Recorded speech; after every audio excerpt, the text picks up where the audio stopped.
serve che metti questo YouTube, proprio non è necessario, Daniele.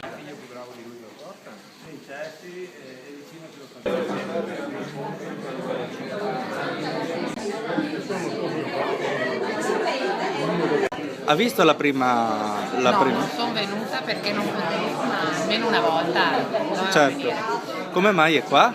Perché è stato il mio professore di italiano quando facevo il classico ed era l'unico professore di cui seguivo le lezioni, proprio perché era particolarmente coinvolgente. Vediamo se c'è wifi, qual è?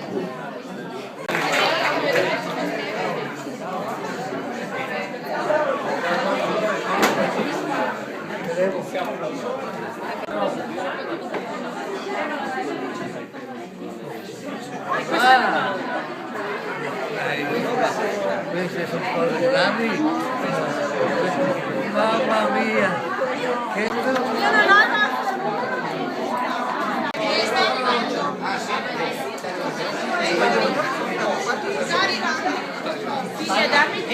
Lui è anche si è molto agitato per questo ritardo perché voi sapete, insomma, la sua puntualità è sempre stata impeccabile, quindi mi dispiace a Vicky, però vedo che è un po' in ritardo. Ci siamo attrezzati anche con il video, ringrazio Daniele e ricordo fin da subito che questa iniziativa, grazie alla disponibilità del professor